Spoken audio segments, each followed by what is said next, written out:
वंदे मातरम। नमस्कार, जय श्री राम।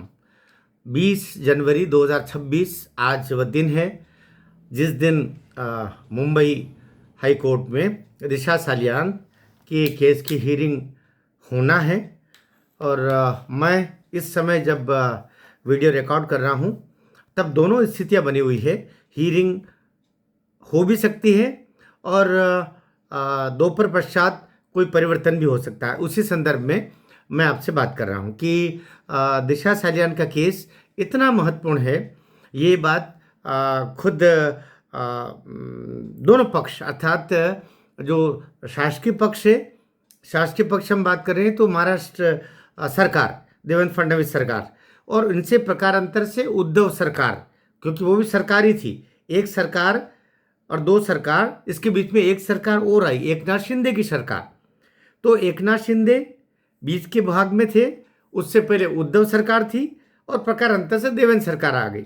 इन तीनों सरकारों के मध्य ये जो महत्वपूर्ण बिंदु है न्यायालयीन प्रक्रिया का, दिशा सालियान केस, ये उलझा हुआ है।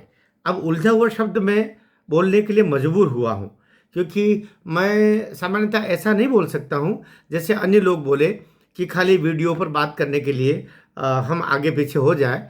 बात यह है कि सरकार एक एक कदम फूंक फूंक कर उठा रही है। आज हियरिंग है, ये लगभग एक महीना से पता था, लगभग एक महीना पहले ये तिथि तय हो चुकी थी कि 20 जनवरी 2026 को होगी।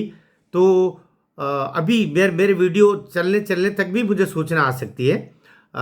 मेरे जो सोर्सेज है वो जो मुझे बताएंगे वो मैं आपको अपडेट भी कर दूंगा। लेकिन अभी के हिसाब से केवल तारीख लगना और तारीख लग करके और अगली तारीख मिल जाना, उससे हमारा मोटो हल नहीं होता है, हमारा उद्देश्य पूरा नहीं होता है। हमारा उद्देश्य पूरा होगा जब माननीय उच्च न्यायालय मुंबई के द्वारा दिशा सालियान के मर्डर और उसके साथ दुराचार हुआ, उसको लेकर के एफआईआर दर्ज हो आदित्य ठाकरे और उसके साथ में जो पूरी तथाकथित बुरे लोगों का एक समूह था जिसको हम गैंग का नाम दे, और गैंग एक्ट भी इसी पर लगेगा, उसके साथ में अन्य जो उनके पीछे से सहयोग कर रहे थे सब उसमें जुड़ेंगे, सब उसमें बंधेंगे, सब उसमें सबको सजाएं होगी। तो अभी के दृष्टिकोण पर जब मैं ये वीडियो बना रहा हूँ प्रातः बेला में, उस समय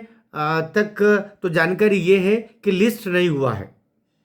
लिस्ट बाद में भी हो सकता है। लिस्ट विशेष परिस्थिति में तो जो उनको स्मरण दिला करके अगर लिस्टिंग कराने का काम रहा तो लिस्टिंग भी हो सकता है। अगर कोर्ट के द्वारा कहीं चूक हो जाती है तो वो डिजिटली, तो उस संदर्भ में वो लिस्ट हो सकता है। मैं उसको बड़ी बात मान तो रहा हूँ कि लिस्ट भाई कैसे नहीं होगा, जब इतने समय पहले से ये तय था तो इसको लिस्ट क्यों नहीं हुआ।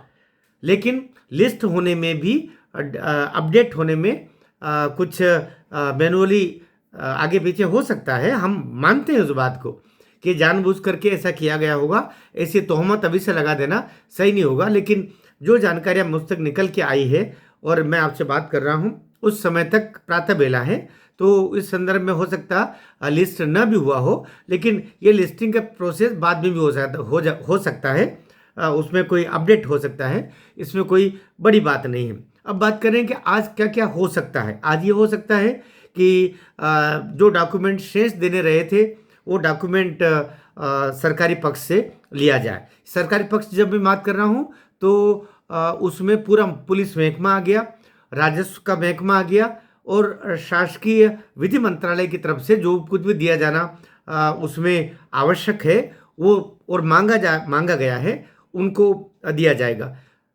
अब दूसरा पक्ष ये कि क्या क्या दिया, तो 12-14 डॉक्यूमेंट दिए। और जब डॉक्यूमेंट है तो डॉक्यूमेंट बहुत सारे हैं, 12-14 डॉक्यूमेंट में भी बहुत सारे कागज़ हो सकते हैं, वो सब दिए हैं, उनका स्टडी भी है। लेकिन अभी भी जो मेडिकल रिपोर्ट और अन्य चीज़ें थी उसका जो वहाँ पर पोस्टमार्टम हुआ उसकी रिपोर्ट, अन्य सारी चीज़ें शेष है। अगर उसमें क्या क्या प्राप्त होता है और क्या क्या अभी अपडेट में आता है ये मैं आपको शाम के वीडियो में बताऊंगा। अभी तक की जानकारी के हिसाब से तो लिस्टिंग नहीं हुआ है, लेकिन अगर लिस्ट होने के बाद में क्या कुछ होता है इसका अपडेट मैं आज शाम को आपको अवश्य दूंगा। भारत माता की जय।